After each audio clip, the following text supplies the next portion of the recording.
Ay, grabe. Talking about yung respect and trust, no? Let's go again. Trust is the foundation of relationship kasi. Di ba? Broken Correct. trust, broken relationship. So that only not refers sa family, pagmamahalan bilang mag-asawa, magjowa, kundi isa negosyo rin. And yung sinasabi mong respeto, na isang kultura rin, no? Yung parang naging Chinese tradition. Ito lang guys, trivia. Pag kasama mo si Francis na kumain, naku maniwala ka, hindi mo mauunahan yan na siya yung magbabayad ng bill. At saka ito, hindi lang yan Bakit kaya yung sa Chinese, no, yung culture natin, no, kunyari, when we go and eat out, we saw someone, oy, di ba sa kabilang table na kumakain, pagkatapos say hi, after that, dalawa lang nangyayari It's either yung bill mo, bayad na, Oo. or yung bill niya, babayaran mo. Oo.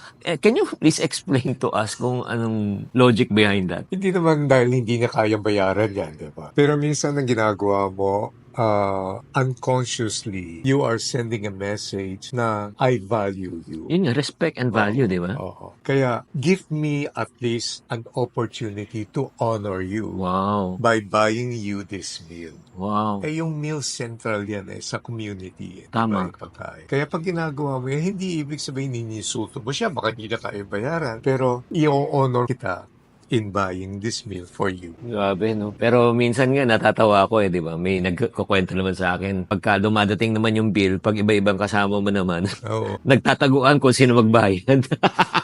Ito sa Chinky, huli kami kumain, binayaran na yung bill ko Alam na alam na yung gimmick No, guys, yun nga sinasabi ko. Yun nga yung natutunan ko. A lot of things that I'm doing right now. Honor, respect, trust. These are all everything that I've learned from you Kaya nga, sobra akong blessed. Sobra akong blessed na to have you as my mentor. Grabe talaga. Let's talk about naman money culture, di ba? Yung tinuro sa'yo ng nanay mo o tatay mo tungkol sa pera na hindi mo makalimutan. Hindi masyado ko natuto sa kanila Oh, Well, in the first place, they never had an opportunity to do business. Hindi naman sila negosyante. Pangalawa, alam mo, kilala mo naman yung father ko, di ba? Bookkeeper.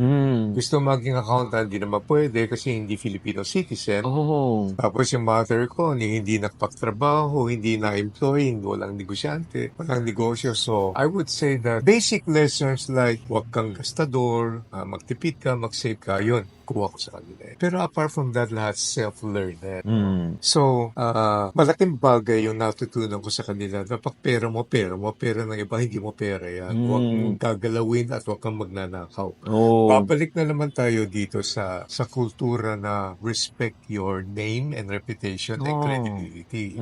Nasa kanya na yung pag ikaw umutang, bayaran mo yan. Hindi mo pera yan. Malaking impact sa akin yan. Yung bang kahit kahit marami kang pera, inutang mo naman yan, hindi sa'yo. Babayaran mo yan. So, yung sense of obligation, kaya ako, takot ako na meron akong na-skip na payment Yung credit rating ko sa credit card napakataas. Hindi dahil sa credit rating ang habol ko, pero nandun pa rin ingrained sa akin yung pressure na, ba't di ko nabayaran yan?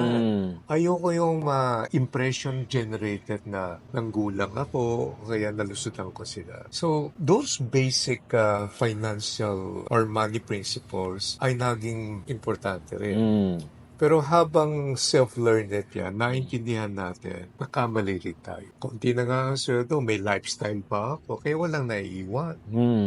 Pero nung nakaanak na kami, magbabago talaga ang buhay mo. Bakit? Kasi hindi ka na nakatingin sa sayo, iisipin mo na ngayon yung future mo, future ng misis mo, future ng anak mo. So, tumataas na ang self-consciousness.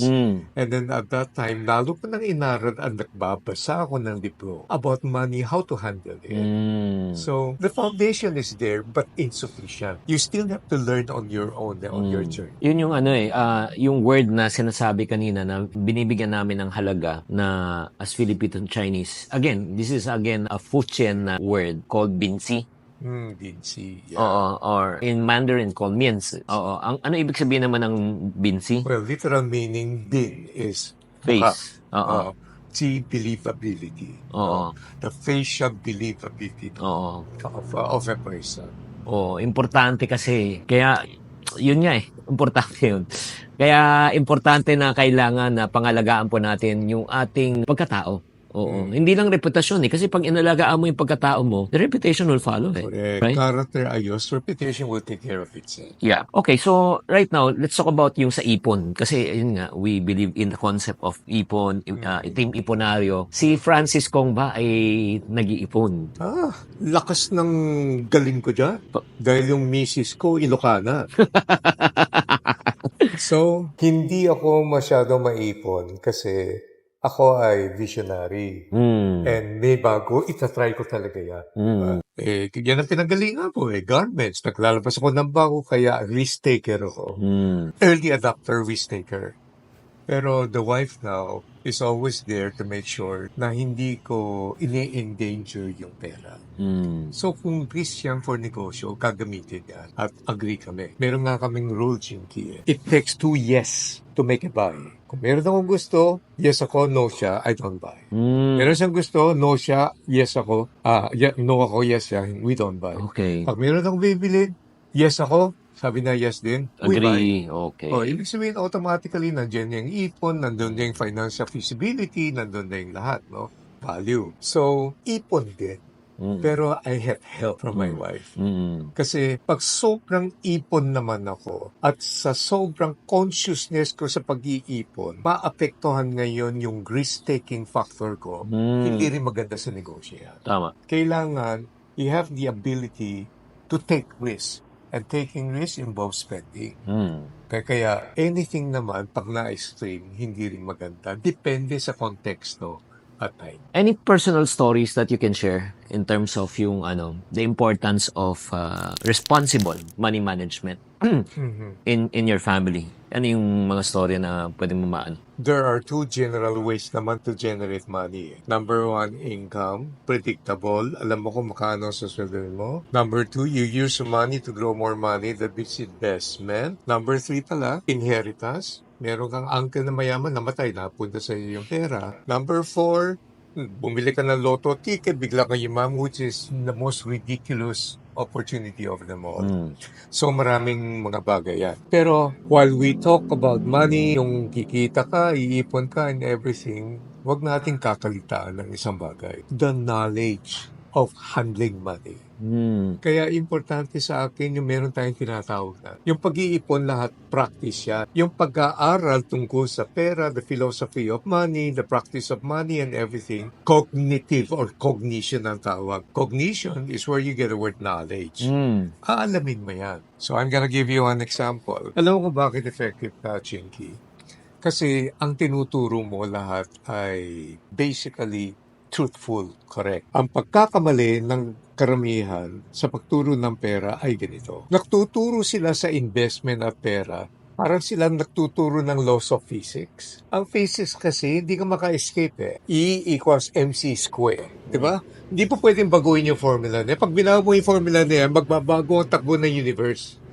Ang pera involves more on behavior kesa principle. Tama. Kaya kita mo lahat ng economist na project last year, lahat mali. Kasi iba yung economic principles, iba yung human behavior. And so, ang natutunan ko sa pera ay dapat tama ang philosophy mo, dapat ang cognition mo, knowledge mo, bago mo i-apply yung mga principles na yan so that you will have sustainable success. Let me give you one more example. So the Lord has blessed us with something na komportable kami. Well, we're not very rich, komportable lang. Pero nandito na kami sa stage na hindi na ako bibira para yumaman pa. Ang importante ngayon, paano ko i-leverage ngayon yung pera para makatulong sa ibang tao? Where is my mission in all of this? Or else, ano mangyayari niya? E di katulad ng mga ibang kliyente kong billionaire na hanggang ngayon miserable ang buhay, hindi nila alam ang mission. The mission now, at this stage of my life, is more important than making money. Pumapasok yung pera Pero yung mission, ang magbabalance or else nagpapagamit ako ng pera. Hindi ko na ginagamit yung pera. Alam mo yung sinabi mo actually while you are narrating that, again, I was reminded nung yun nga, nag-a-assist pa ako sa iyo. You always say your way of thinking will dictate your way of living. Correct. Diba? Wrong way of thinking, wrong way of living. Wrong philosophy Diba? Equivalent to wrong output. So, yun yung, di ba yan yung parang sinasabi mo dito eh. Correct. Pero how do I make money now at my stage? I make money now. Siyempre, nagtitrain pa rin ako, pumapasok yan. I now position myself in my stage of life to make money through my children's ability to do business. Pero pera nila yan, hindi ko ginagalaw. So now, I want my children to learn how to make money and how to grow their business. Tama. Kaya kung nandito ka lang, sabi nga ng daughter ko we have board meetings every day in our pajamas. Habang kumakain kami, nagsishare na ako Oh, Brian, di ba? Brian yung Kurimo business na nag-grow. You should see the interchange of ideas behind. Brian, are you doing this? Naintindihan mo ba yung change in consumer behavior? Alam mo ba yung mga disruption nangyayari? Alam mo ba kung ano yung nangyayari ngayon sa philosophy ngayon ng mga landowners and malls? So now, I should be in that position to enable my children to grow their business. Kasi how much more money do I need? Yeah. I can use it now, but I won't use money to use me. Yeah.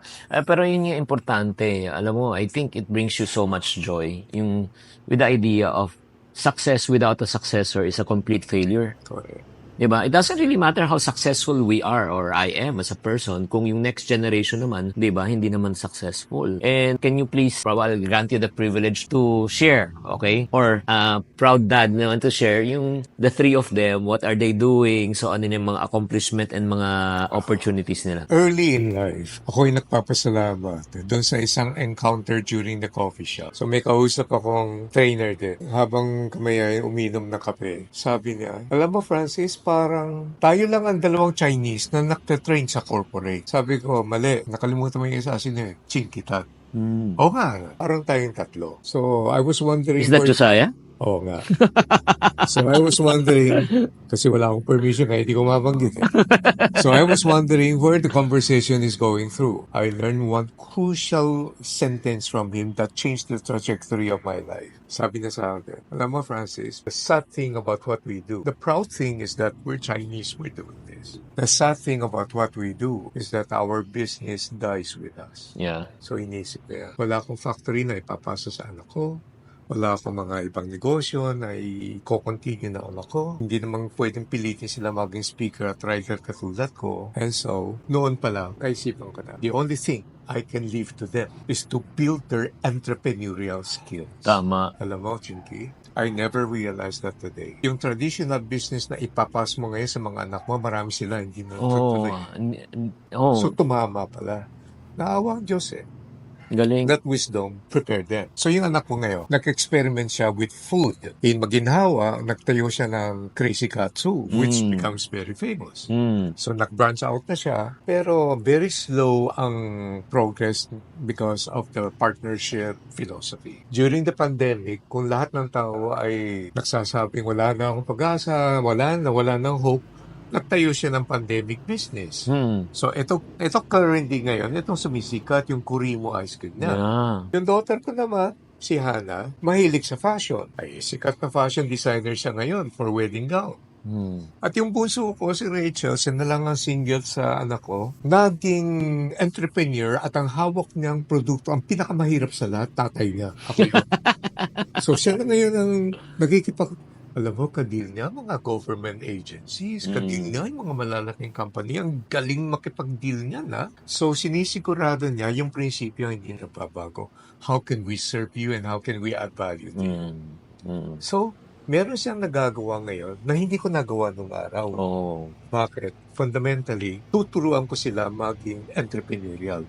Dahil wala na akong may papasa sa iyan.